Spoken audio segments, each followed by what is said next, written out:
Praise the lord. దేవుని యొక్క శక్తి కలిగిన నామానికి స్తోత్రం కలుగును గాక. ఈరోజు దేవుని యొక్క వాగ్దానము యోహాను రాసిన 2వ పత్రిక 1వ అధ్యాయము 9వ వచనము. క్రీస్తు బోధయందు నిలిచి ఉండక దాన్ని విడిచి ముందునకు సాగు ప్రతి వాడును దేవుడిని అంగీకరింపని వాడు. ఆ బోధయందు నిలిచి ఉండువాడు తండ్రిని కుమారుడిని అంగీకరించిన వాడు అని ఇక్కడ రాయబడి ఉంటుంది.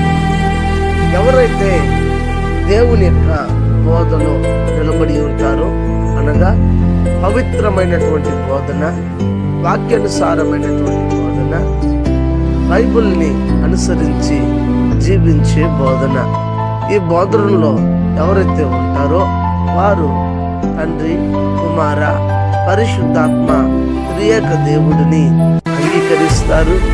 మరి ఆ యొక్క తత్వమై ఉన్నటువంటి ఏకైక దేవుని యొక్క మార్గంలో నడుస్తారు. క్రీస్తుని మాత్రం అంగీకరించేవారు మరి తండ్రిని అంగీకరించరు. కొంతమంది తండ్రిని అంగీకరిస్తే కొంతమంది క్రీస్తుని అంగీకరించారు.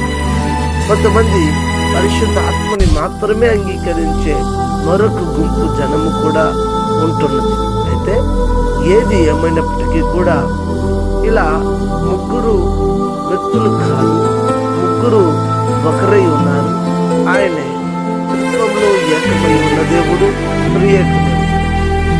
గనుక మనమందరూ కూడా త్రిత్వంలో ఏకమై ఉన్నటువంటి దేవాది దేవుడిని అంగీకరించి ఆ బోధనలో నిలిచి ఉందాం. ఆయన యొక్క అడుగుజాడులో నడుద్దాం. దైవాశీర్వాదములు మనం పొందుకుందాం. కడవరి కాలంలో అనేక భ్రమపరిచే బోధనలు, మరి విశ్వాసముల నుంచి తొలగించే బోధనలు అనేకములు వస్తున్నాయి. గనుక ఆ బోధనలో నుంచి మనము తప్పించబడినట్లు మెలకువగా ఉందాం, ప్రార్థిద్దాం, వాక్యాన్ని చదవండి. వాక్యం మిమ్మల్ని స్వతంత్రులుగా చేస్తారు. కనుక గమనించి మంచి మార్గంలో నడవండి. మంచి మార్గంలో నడిచినట్లు తీర్మానం తీసుకొని ముందుకు కొనసాగుతాం. ప్రార్థన చేద్దామా? ప్రార్థన.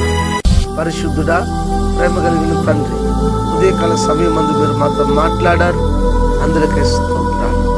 ఇదిగో నీ బోధనలో నిలిచి ఉండి నీ అడుగుదాడులు నడిచే భాగ్యాన్ని అందరికి దయచేయండి అని ఎవరైతే ప్రార్థన చేస్తున్నారో వారి మనవులను విని కృప చూపించమని, కనికర స్వరూపుడము కనికరం చూపించమని దేవా మీ సముఖంలో వేడుకొనిచుండగా కార్యములు చేయండి.